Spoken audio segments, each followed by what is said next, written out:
আজকে আমরা টিএমএস এর লো সিম সেলফ স্টিম এই বিষয়টা নিয়ে আলোচনা করব। তো লো সেলফ স্টিম মানে হচ্ছে হীনমন্যতা বা নিজেকে ছোট ভাবা। তো আমরা যদি আমাদের নিজেকে ছোট ভাবি বা আমাদের ভিতর যদি হীনমন্যতা থাকে, তাহলে দেখা যাবে যে আমরা আমাদের লাইফের অনেক সুন্দর সুন্দর মুহূর্ত থেকে পিছিয়ে যাব। তো হীনমন্যতা এমন একটা জিনিস যেটা আমাদেরকে যে কোনো পরিবেশে আমরা হচ্ছে নিজেদেরকে অনেক বেশি ছোট ভাবি। তো এই ছোট ভাবার যে প্রক্রিয়াটা, এটা বিভিন্নভাবে আমাদের আসতে আসতে পারে। তো আমরা যখন ছোট বেলা আমাদের বাবা মা আমাদেরকে শাসন করছে বা আমরা যে পরিবেশে আমরা বড় হয়েছি, এই বা আমাদের শিক্ষকরা আমাদেরকে আহ যেভাবে শাসন করছে, এই বিষয়গুলোর উপর বেস করে আমাদের এই লো সেলফ স্টিমটা ডেভেলপ করে। তো এই লো সেলফ স্টিমটা ডেভেলপ করে এক একজনের এক এক রকম ভাবে, তার পার্সোনালিটির উপর ডিপেন্ড করে। তো যার যার পার্সোনালিটি অনুযায়ী এক একজনের হীনমন্যতার লেভেল এক এক রকম। মনে করেন আপনি আহ একটা পার্টিতে গেছেন, সেই পার্টিতে সেখানে অনেক হাই লেভেলের অনেক মানুষ আছে, তো আপনি আপনার নিজেকে খুব ছোট মনে করছেন। তো আবার আরেকজন দেখা যাচ্ছে যে সে একটা পার্টিতে গেছে কিন্তু সে সবার সাথে মিশতেছে, হাসি খুশি, সে সবার সাথে কথা বলার চেষ্টা করতেছে, সে সেখান থেকে কিছু লার্নিং করার চেষ্টা করতেছে, সেখানকার পরিবেশটা বোঝার চেষ্টা করতেছে। তো এটা হচ্ছে এক একটা মানুষের থিঙ্কিং লেভেল এক এক রকম, এই জন্য এটা হয়ে থাকে। তো মনে করেন একটা মানুষের ভিতরে যদি অনেক বেশি দুর্বলতা কাজ করে, তাহলে সেই মানুষটার ভিতরে অনেক সময় একটা রাগ থাকে, বা সে দেখা যাচ্ছে যে আহ, অন্য মানুষকে খুব বেশি আহ, যে কোনো কিছুতে মানে রাগান্বিত হচ্ছে।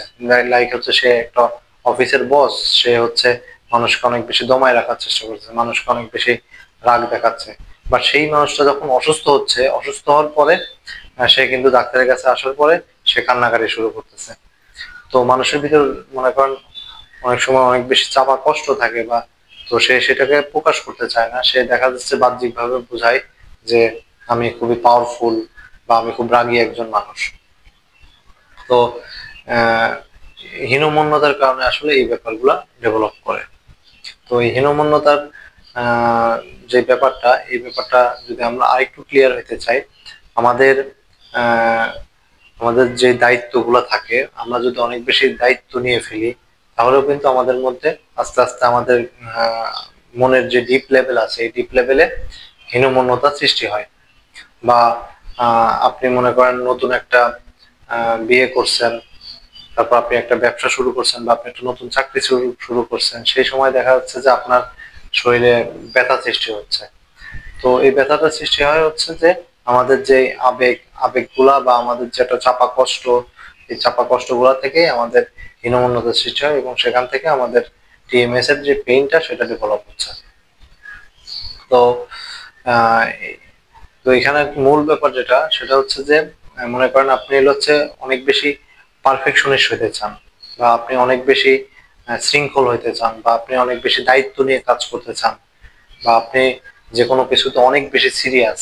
এই যে এই জিনিসগুলা যখন আমাদের মধ্যে ডেভেলপ করে, তখন দেখা যাচ্ছে যে আমাদের ভিতরে একটা আবেগ, লাইক হচ্ছে অ্যাংজাইটি বা একটা আহ, কষ্ট, এই জিনিসগুলো ডেভেলপ হয়।